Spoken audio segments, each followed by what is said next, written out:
Shri Tuljabhavani complex 1 BHK 2 BHK and shop. Project by Shri Tuljabhavani developers. चालत फक्त 5 मिनिटांच्या अंतरावर मालवण भरड नाका. चालत फक्त 5 मिनिटांच्या अंतरावर मालवण मच्छी मार्केट. चालत फक्त 5 मिनिटांच्या अंतरावर मालवण बाजार. चालत फक्त 8 मिनिटांच्या अंतरावर मालवण जेटी धक्का बंदर. चालत फक्त 10 मिनिटांच्या अंतरावर मालवण बस स्थानक. गवंडीवाडा अपोजिट आशा पार्क नियर भरड नाका, मालवण सिंधुदुर्ग. आपल्या स्वप्नातील घर प्रत्यक्षात. Contact details for booking 9773 71 27 27, 9404 15 53 77, 9969 16 05 16, 9404 44 86 27.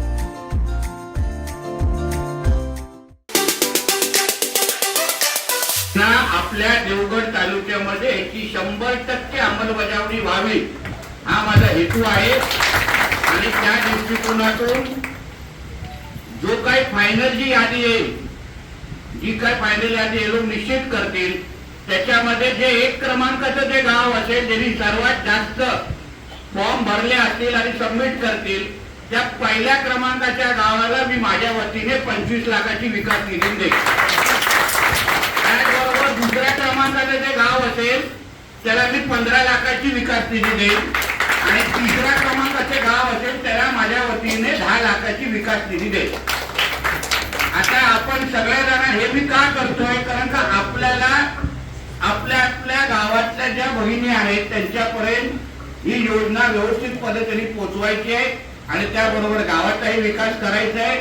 म्हणून त्या दृष्टिकोनातून अशा आपल्याला प्रोत्साहन देण्यासाठी, आपल्याला अजून मदत करण्यासाठी मी अशा पद्धतीचे म्हणजे घोषणा केलेली आहे. माझी अपेक्षा आहे आपण जास्तीत जास्त ही लाडकी योजना, लाडकी बहीण योजना ही राज्य सरकारची आहे, ती लोकांपर्यंत, भगिनींपर्यंत पोहोचवावं.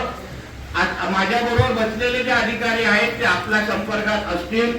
मीही अजून 15 दिवसानंतर परत ही अशी बैठक घेणार आहे जेणेकरून आता घेतलेले निर्णय, आता आपण दिलेली माहिती, उदाहरण इथे ई सेवा केंद्र नाही आहे त्याच्याबद्दल मला कारवाई करायची आहे. अन्य गोष्टीचा जो बदल आपण मागितलेला आहे कदाचित तोपर्यंत एडिट बटन चालू होईल, आपल्या वेबसाईटवर अजून काय त्याच्यामध्ये बदल होतील, अपडेट होईल, सगळ्या गोष्टी होतील. म्हणून आपण फार बारकाईने, माझी अपेक्षा आहे राज्य सरकार किंवा मुख्यमंत्री आणि यांनी जेव्हा राज्याचा आढावा घेतील आणि ही योजना कुठल्या मतदारसंघामध्ये, कुठल्या तालुक्यामध्ये अतिशय 100% अंमलबजावणी झालेली आहे, व्यवस्थित तिथे अंमलबजावणी झाली आहे, ती जी नावं घेतील त्याच्यामध्ये मला माझा देवगड तालुका हवा आहे. म्हणून माझा हा करण्याचा प्रयत्न आहे. म्हणून आपण सरपंच म्हणून, प्रतिनिधी म्हणून, राजकीय कार्यकर्ते म्हणून इथे जे सरपंच आले नसतील, आपले सहकारी आहेत, त्यांच्यापर्यंत ही माझी माहिती पोहोचवा आणि ही योजना आपल्या देवगड तालुक्यातल्या सगळ्या भगिनींपर्यंत पोहोचली पाहिजे. त्या दृष्टिकोनातून आपण काम करा. त्यासाठी दाखला देण्यासाठी आपण इथे कॅम्प घेऊ शकतो का, ते येणाऱ्या दिवसामध्ये आपण आपल्या माध्यमातून राबवू, जेणेकरून तुम्हाला अजून मदत होईल आणि त्या दृष्टिकोनातून ही योजना पण व्यवस्थित पद्धतीने राबवलं जाईल. म्हणून हा आमच्या सगळ्यांचा एक छोटासा प्रयत्न आहे. माझी अपेक्षा आहे की ही योजना जी राज्य सरकारच्या माध्यमातून कानकोपऱ्यात आपल्याला पोहोचवायची आहे, त्यामध्ये आपल्या सगळ्यांचं सहकार्य आणि मदत. आणि आपण आपल्याही गावामध्ये जेव्हा तुम्ही सरपंच म्हणून, लोकप्रतिनिधी म्हणून काम कराल, तुम्हालाही अभिमान वाटेल की मी माझ्या गावातल्या एवढ्या माता भगिनींना, एवढ्या संख्येने माता भगिनींना मदत मिळवून दिलेली आहे. हे अभिमान मानण्यासारखी गोष्ट आहे.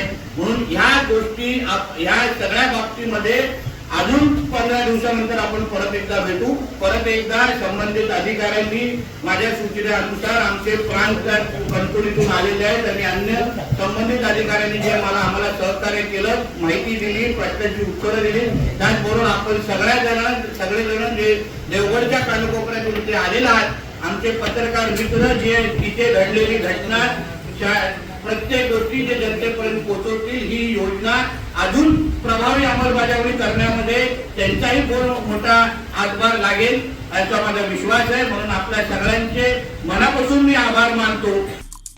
आमचे दिवसभरातले सर्व अपडेट्स, ताज्या घडामोडी आणि थेट लाईव्ह पाहण्यासाठी सबस्क्राईब करा, लाईक करा, कोकणचं नंबर 1 महा चॅनल कोकण सात लाईनचं YouTube चॅनल.